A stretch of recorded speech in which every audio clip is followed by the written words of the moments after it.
You at school, Herbert William Mullin's classmates voted him most likely to succeed.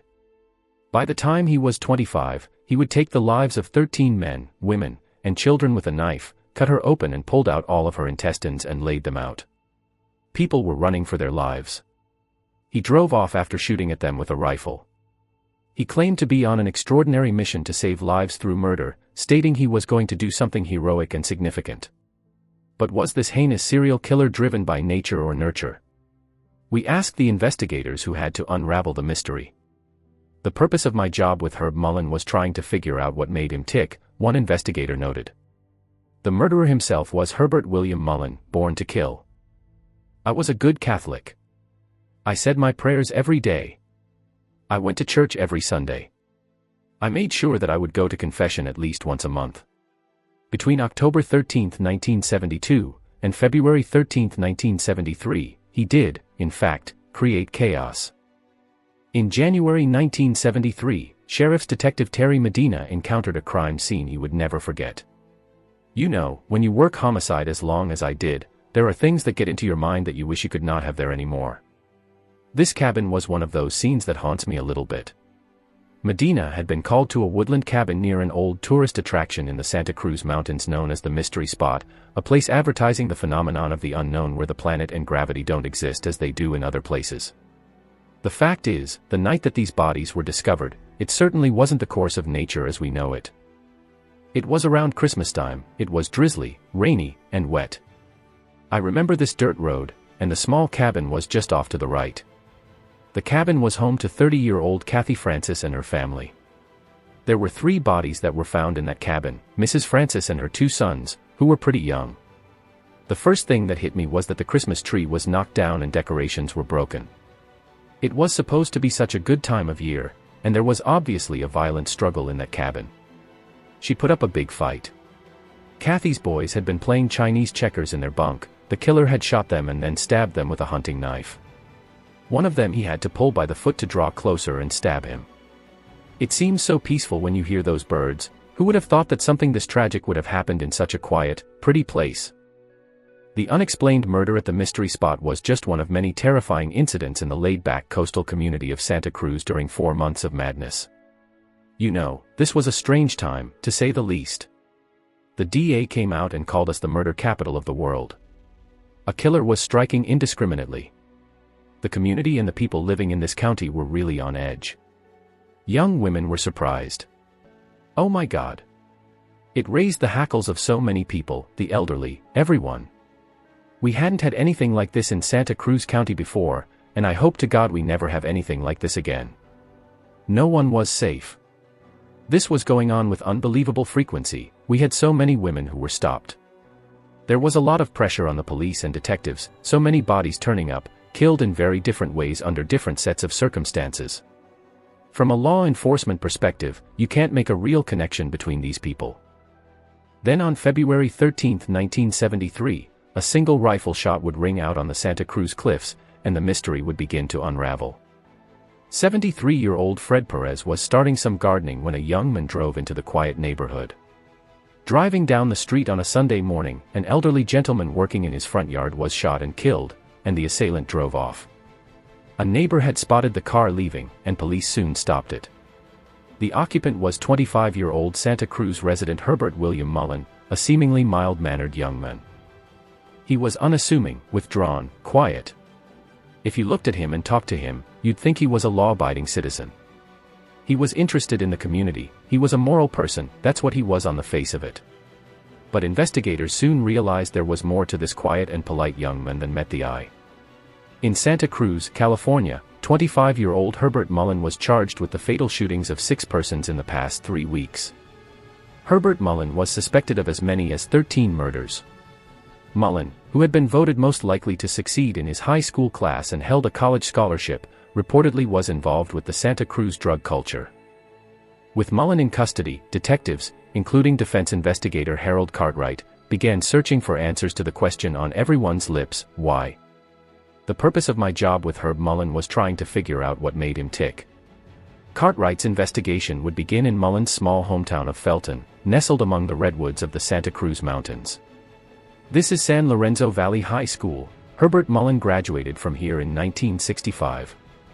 He was voted most likely to succeed. He was an excellent student. From all we've been able to determine, he was a well-liked good football player, even though he was quite small. Here's this wonderful young man, and a few years later he's a mass murderer and a serial killer. I mean, that's not something that happens to the average person. What happened? No one could have known it, but the moment of Herbert Mullin's birth would later take on terrible and tragic significance. I was looking into a puddle. I saw myself and the redwoods reflected in the sunlight. The sun touched the water and it created a wave. I felt peaceful and calm, inquisitive, curious, content, graceful. So what had turned this optimistic infant into a killer? I remember one of the first times I ever got him to say anything in response to one of my questions. We were there, and he wasn't having anything of it. He finally looked up on the table and said, "When God speaks to you, you listen." Investigators were about to uncover one of the most bizarre stories in criminal history. In February 1973, Santa Cruz resident Herbert William Mullin had been arrested for the seemingly random shooting of an old man working in his yard. As Mullin was interviewed by detectives and doctors, he began to reveal the details of 12 more murders that had terrified the community along with an extraordinary motive. I mean, the hair on the back of my neck just stood up, and I was put on high alert. His premise was that he had to save the world after hearing voices. The voices told him that he was one of the chosen people and that it was God's plan that people had to be sacrificed. He was going to prevent cataclysmic earthquakes by killing people. The earthquake was going to take California into the sea, and he had to perform ritual sacrifices to prevent that from happening. Mullin claimed that willing victims would offer themselves to him telepathically. Though Detective Medina hadn't realized it at the time, he had responded to the first of Herbert Mullin's murders. At the time, I was just thinking I'm going to another murder scene. The body was that of a familiar local hobo, Lawrence White, known as Whitey. We got called to an area right off the road here, and there was an old man dead. He had obviously been bludgeoned. Mullin knew that the people who would be willing sacrifices would let him know telepathically that they were ready to die, and that's exactly what he claimed happened. He saw a man on the road dressed like a fisherman. He hears the man say, "I'm Jonah, throw me over." That was the first one. He parked the '58 Chevy Nomad, put the hood up, the universal sign of distress. Who should come along but poor old Whitey? He had Whitey looking under the hood, and Mullin came around with a baseball bat. Lawrence White was killed. Of course, you start to look at whose associates are, and that's usually in these cases where the connection is. Wow. All of his friends were trying to help us. He didn't have an enemy. Nobody could say, "Oh, there was an argument, there was a conflict, he owed money." It was just an old man beaten to death on the side of the road. The investigation into Lawrence White's death would lead to a dead end, but on October 24th, Herbert Mullin would strike again, offering a ride to 24-year-old Cabrillo College student Mary Guilfoyle. "I'm just going to take her to a particular location." He soon realized that she wasn't on her way there. He surprised her, killing her in a terrible way. He not only stabbed her, he essentially cut her open, pulled out all of her intestines, and laid them out. The once popular high school student was now killing without remorse. With Guilfoyle, there was blood and a knife on the floor mat of his vehicle, and he talked to me about how he could never get all that blood off the floor mat. There wasn't any emotion when he talked about killing these people. Now Herbert Mullin was about to commit a crime that would shock the whole community to its very core. On All Souls Day, November 72, Herbert Mullin entered Aunt Mary's church in Los Gatos. Beloved local priest Father DeMay was taking confession. This priest, who was extremely well respected, had been a World War II French resistance fighter. Mullin had been raised Catholic. He went for confession. "I was thoroughly indoctrinated into the ideas and concepts and belief systems of Roman Catholicism. Many of those doctrines and concepts require a great deal of acceptance that isn't based on logical reasoning. I think that was detrimental to my mental health." He went into the confessional, discussed some things. One would hope it was his previous killings. He then opened the door to the confessional and stabbed the priest in the heart. Mullin would later claim that Father DeMay had willingly offered himself as a sacrifice. The thing that was so awful about it was that the priest, after being stabbed, dying, and bleeding to death, still said words to the effect that he forgave him for what he had done. It's almost like the crucifixion itself. So what had driven Mullin to such a shocking crime? Sheriff's Detective Terry Medina also began to delve into Mullin's childhood.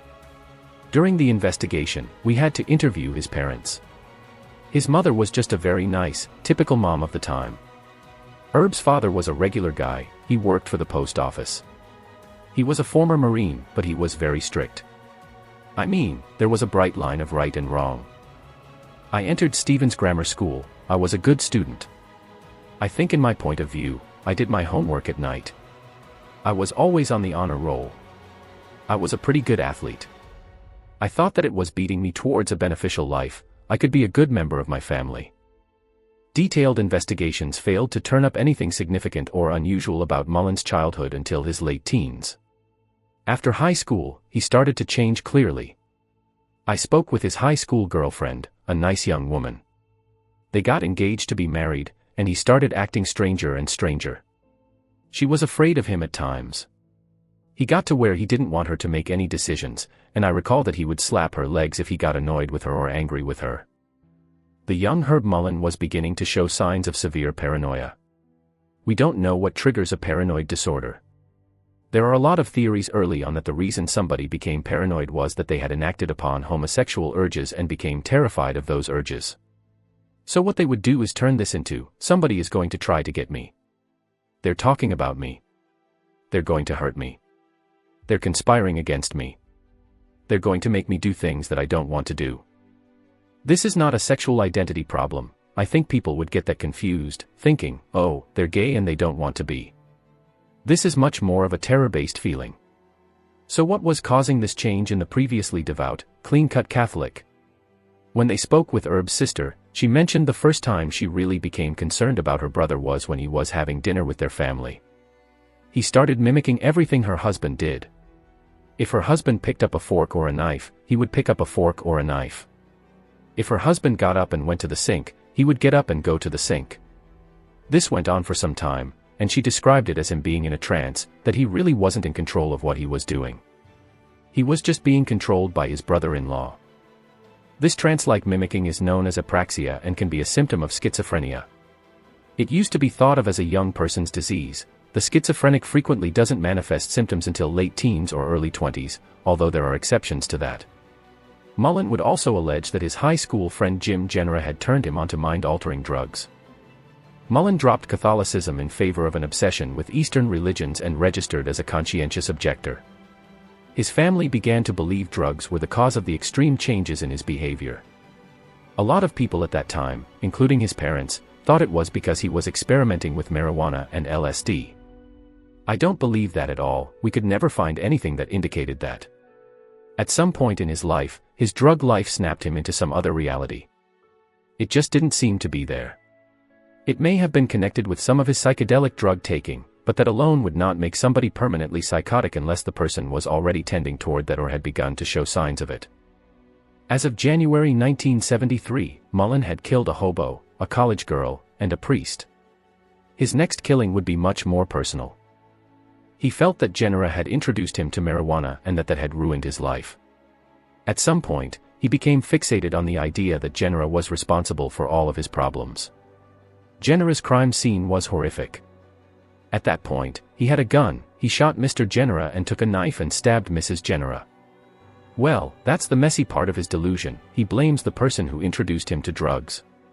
But on the other hand, it's more like, well, you know, I've got to kill somebody, might as well get back at the guy and punish him. That's not really part of the vision. Jenner's death would provide the explanation for the mystery spot murder. Earlier that morning at her cabin, Kathy Francis had given Mullin Jenner's address. She would pay for her kindness. He went back to the Francis house, which clearly showed that he was covering his trail, and he killed her and her 2 boys. And Mullin's murderous mission was far from over. In 1973, Herbert Mullin had been arrested for multiple murders he claimed he'd committed to save California from a cataclysmic earthquake. Several days after Mullin's arrest, Sheriff's Detective Terry Medina was called to another terrible scene in the Redwoods Forest. This area is in Henry Cowell State Park, but it's not in the part of the park that people go to, you know, where there's a picnic table or a place to put up your tent. This is a remote part of the park, not used for that purpose, it's just a mountain area. I haven't been here since we were at the crime scene. There's no question about it. Very unusual. We haven't had anything like this in Santa Cruz County before, and I hope to God we never have anything like this again. I think people are definitely a little uptight. They don't know exactly what we have running loose around here and they're very concerned. In a makeshift shelter for teenage campers, multiple boys had been found murdered, each coldly dispatched by a bullet to the head. But Herbert Mullin was in custody, so the killer of the boys was a mystery. By the time we could make the assessment, it was starting to get dark. The bodies were not going to be removed, somebody had to stay there all night long. I was one of the people that had to stay there overnight. And that was the most eerie crime scene I had ever done. You know, cops never want to admit that they get afraid, but I'll tell you, not knowing who the suspect is, not knowing if the suspect is gonna come back, everybody has gone from this mountain except for us and the deceased. I'd say we were afraid. Autopsies would later reveal that the boys' bodies had been there for a week and the bullets that killed them belonged to Herbert William Mullin. He had killed them before his arrest. Their choice of campsite had cost them their lives. He had violated some rules, had been kicked off property, and when he saw them doing it in violation of the rules, he just didn't think that they should be there either. He wants people to be punished for infractions. That's not at all surprising in someone with paranoid schizophrenia. Mullin claimed the teenagers had told him telepathically that they were willing sacrifices. He entered the tent and opened fire. They were basically trapped. God, I don't know what would have gone through their minds. Mullin found a rifle at the camp, and it was that weapon he used to shoot Fred Perez in his yard, his 13th and final victim. But although the shooting of Perez had led to Mullin's capture, it did little to explain why the former All-American kid had turned into a ruthless serial killer. In his investigations into Mullin's life, Harold Cartwright discovered that by 1971, the boy once voted most likely to succeed was living in cheap hotels in San Francisco's Tenderloin district. You have to understand, during the 70s, the Tenderloin of San Francisco was a pretty rundown area. You know, parts of it were really bad, there were drug addicts and winos. It was a pretty seedy place. Here, the pacifist and devotee of Eastern religions had developed a surprising obsession. I mean, Herb was living in San Francisco. He got into boxing, and I located the gym. I remember the trainer's name was Vic. The way Vic described him was strange, but he liked the kid because he had a real strong will. He would spar with people who were much better boxers and take a pretty good beating, but he would keep right on and keep coming back. He described him as having a lot of guts. I don't think that I had a conscious intention. Herb was really focused. Whenever you were there telling him what to do and coaching him all the time, if you turned your back on him for a couple of minutes, when you turned around, he would be standing in the corner of the ring, and he would be talking to himself like he was carrying on a conversation with another party. I wanted to prove myself to become a successful citizen, and somewhere in my subconscious, I focused on my father.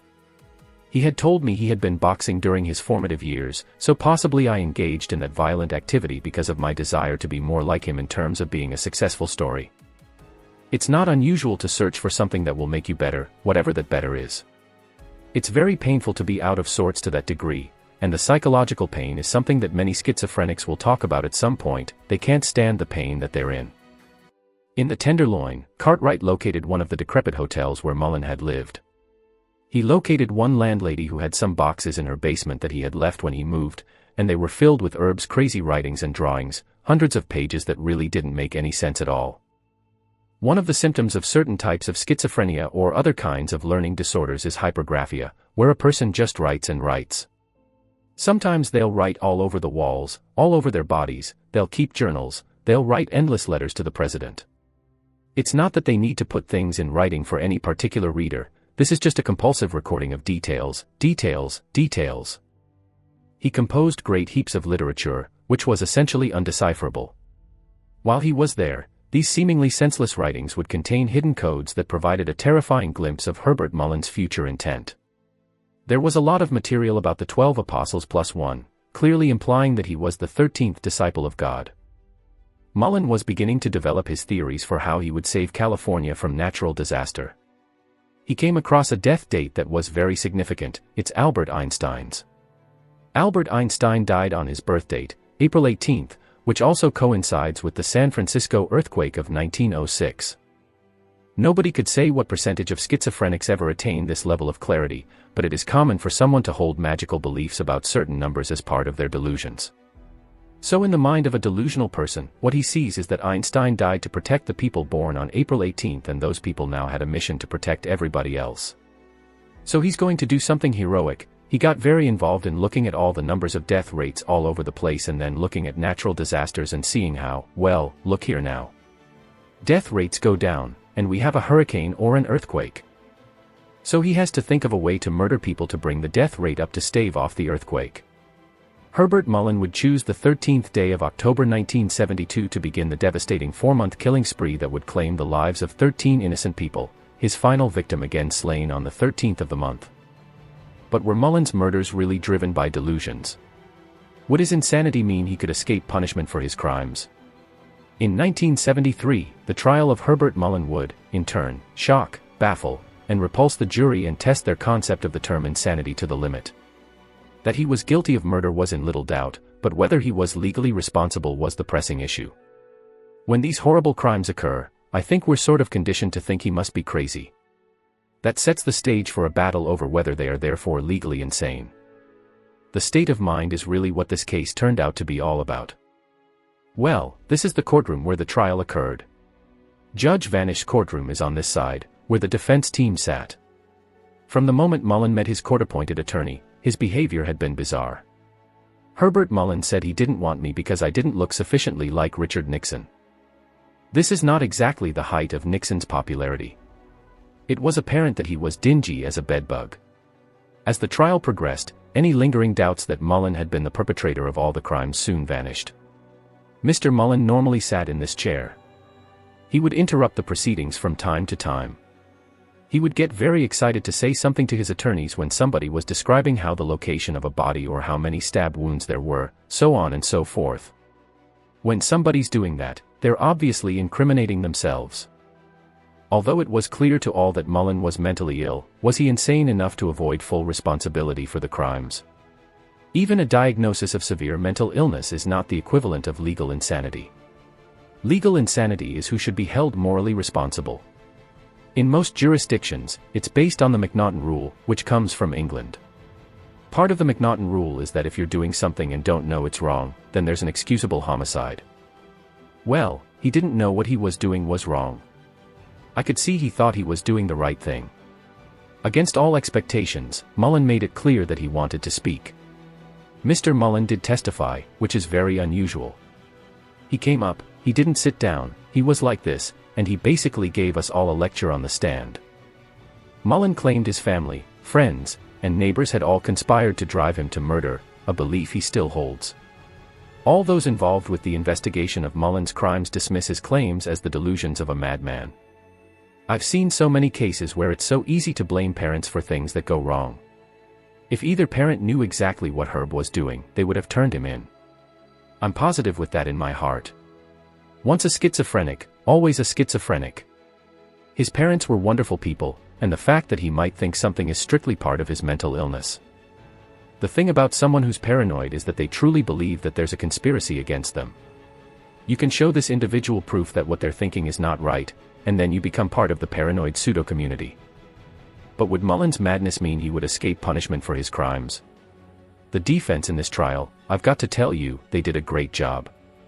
I think, whoa. Are we gonna win this case?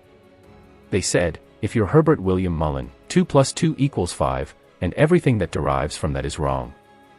He had a premise from which he operated, and that premise was wacky. As a result, whatever he did after that, he assumed he was doing what he was supposed to do. He was called upon to do. In his mind, being a perfectly good citizen, he was going about his duties when his duties included killing people. After 3 days of deliberation, the jury returned their verdict. Herbert William Mullin was judged to be sane at the time of his crimes and convicted of 2 counts of first-degree murder and 8 counts of second-degree murder. Some would write Herbert Mullin off as just another madman, but is there more to this killer than meets the eye? There are a lot of paranoid schizophrenics that don't kill people. You know, why did this happen to him? So what made Herbert Mullin different? Was he born to kill? Obviously, the seeds were there. Some of the killings he committed seemed as if he was using revenge killing against some of the people he felt had caused his problems, the marijuana people, defiling nature by camping in the woods. So you have to say, was it done because of real psychosis, or was he using it to justify his murders? It was not a false claim that he was psychotic, it is a false claim to imply that it was because of a pre-existing paranoid schizophrenia that he took up the gun and knife to kill all these people. That belief system he had doesn't show that he was unaware that society considered this wrong and that he was violating the criminal law. If you go into any psychiatric hospital, you'll see somebody who's there saying, "Why are you here?" "Well, I heard voices telling me to kill myself." "Well, why didn't you kill yourself?" "I didn't want to kill myself, so I told somebody, and they put me in the hospital." It's very rare that somebody obeys command hallucinations. A person who is born with schizophrenia dormant and it does become a full-blown illness is born to be ill, but not to kill. Herbert Mullin, however, continues to argue that his crimes were the result of nurture rather than nature. I feel it's the state of California, the court system, and the psychiatrist, they should give credence to this contention of mine that I'm not 100% the guilty one in the commission of these crimes. They still owe me leniency, and maybe, yeah, it's honoring and vindicate me a little bit. That's one of my hopes. I'm looking for a sponsor who will assist me in approaching the court system, so that I might be able to achieve a parole or a part release from prison. But mental illness and mental torment that people deal with, I think you have to have some sympathy for, but the story of the victims doesn't really get told enough.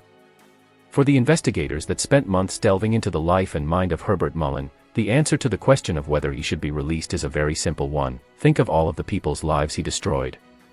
I mean, not just the ones he killed. I think he was crazy as hell. You know, Herb Mullin is and will always be a paranoid schizophrenic, and heaven forbid that he would ever be released from prison.